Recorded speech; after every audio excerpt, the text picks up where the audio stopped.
ജനതകളെ കർത്താവിനെ സ്തുതിക്കുവിൻ, ജനപദങ്ങളെ അവിടത്തെ പുകഴ്ത്തുവിൻ. സങ്കീർത്തകൻ ദൈവത്തെ സ്തുതിക്കാനും ദൈവത്തെ ആരാധിക്കാനുള്ളൊരു പ്രേരണ ജനത്തിന് നൽകുക. നമ്മള് ഇങ്ങനെ പല പ്രേരണകളും പലർക്കും കൊടുക്കാറുണ്ട്, പലതിലേക്ക് നമ്മൾ പ്രേരിപ്പിക്കാറുണ്ട്.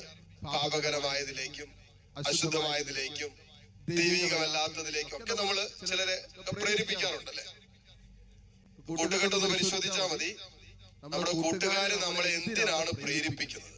ഒത്തിരി യൗവനങ്ങളുടെ ജീവിതത്തിലൊക്കെ പല പ്രേരണകളും കൂട്ടുകെട്ടിൽ നിന്ന് ലഭിക്കുന്നത് വിശുദ്ധ ജീവിതത്തിന് വേണ്ടിയിട്ടല്ല, മറിച്ച് പാപകരമായതും അശുദ്ധമായതും മ്ലേച്ഛകരമായതും ഒക്കെ ഉള്ളതിലേക്കാണ് ഇന്ന് കൂട്ടുകെട്ട് ക്ഷണിച്ചുകൊണ്ടിരിക്കുന്നത്. കഞ്ചാവ് എടുക്കാനും പുകവലിക്കാനും ബ്ലൂ ഫിലിം കാണാനും അതോടൊപ്പം തന്നെ വീഡിയോ ഗെയിം കളിക്കാനും ഇങ്ങനെയുള്ള അടിമത്തത്തിലേക്ക് ഒരു ദൈവ പൈതലിനെ നയിക്കുന്ന കാര്യങ്ങളിലേക്കാണ് ഇന്ന് യൗവനങ്ങൾക്ക് കൂട്ടുകെട്ട് നൽകുന്ന സമ്മാനം, പ്രേരണ എന്ന് പറയുന്നത്. അതുപോലെ തന്നെ കുഞ്ഞുങ്ങൾക്കും പ്രായമായവർക്കൊക്കെ പല വിധത്തിലുള്ള പ്രേരണകള് നമ്മുടെ ഫ്രണ്ട്സ് സർക്കിളിൽ നിന്നും മറ്റും നമ്മുടെ ബന്ധങ്ങളിൽ നിന്നൊക്കെ നമുക്ക് കിട്ടുന്നുണ്ട്. നമ്മൾ വിവേചിച്ചറിയേണ്ടതും മനസ്സിലാക്കിയിരിക്കേണ്ടതുമായത് സങ്കീർത്തകൻ തന്റെ ജനത്തിന് നൽകുന്ന പ്രേരണ എന്ന് പറയുന്നത് ദൈവത്തെ സ്തുതിക്കാനും ദൈവത്തെ പുകഴ്ത്താനുമാണ്. ഏറ്റവും മഹോന്നതമായ ഒരു ജീവിതത്തിന്റെ അവസ്ഥയിലേക്കാണ് സങ്കീർത്തകൻ ക്ഷണിക്കുക. എന്തിനാണ് നമ്മുടെ കൂട്ടുകാരെയും വീട്ടുകാരെയും നാട്ടുകാരെയും നമ്മൾ അറിയുന്നവരൊക്കെ ക്ഷണിക്കുന്നതെന്ന് ചിന്തിക്കുന്നത് നല്ലതാണ്. പ്രാർത്ഥിക്കാൻ നമ്മൾ ക്ഷണിക്കാറുണ്ടോ?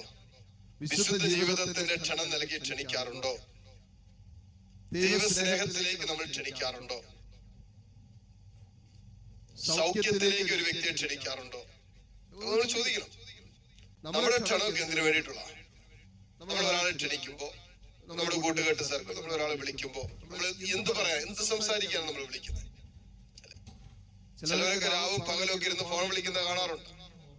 ചില ഫ്രണ്ട്സ് ആയിരിക്കാം, പ്രണയിക്കുന്നവരായിരിക്കാം, ഇതും ആകട്ടെ.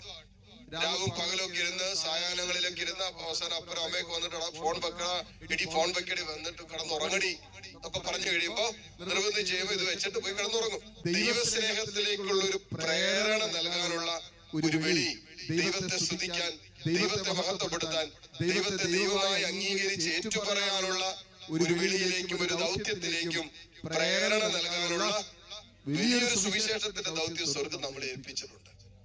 ചുമ്മാ വീട്ടിലിരിക്കുന്നവരെ കാണുവാണെങ്കിൽ എടി നീ പള്ളി പോകുന്നില്ലേടി, നീ പള്ളി ചോദിക്കാം, നമുക്ക് നഷ്ടമൊന്നുമില്ലല്ലോ.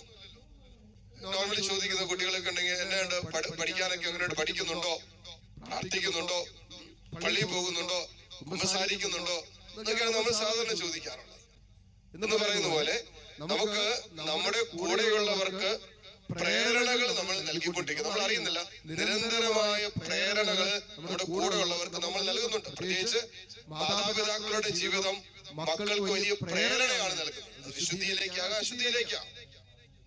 മാതാപിതാക്കൾ എന്ത് പ്രേരണ നൽകുന്നെന്ന് വിചാരിച്ചതിന് അടിസ്ഥാനത്തിലാണ്.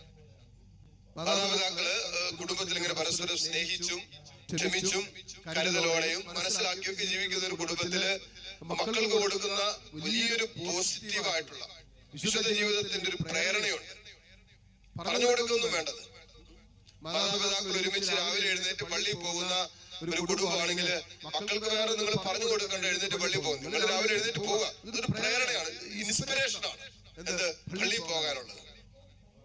നമ്മുടെ കാര്യത്തിലൊരിക്കൽ പറഞ്ഞ് ഞാനെപ്പോഴും കുർബാനയുടെ ഇടയ്ക്കോ പ്രസംഗത്തിനിടയ്ക്കോ പറഞ്ഞതാണ്, ചില വേണ്ടപ്പെട്ടവർ ആരെങ്കിലും മരിച്ചു കഴിഞ്ഞാൽ അവരെ കുറിച്ചൊരു ബ്രീഫ് ഇൻട്രഡക്ഷൻ കൊടുക്കും, എല്ലാവർക്കും ഒന്ന് അറിയാനായിട്ട്.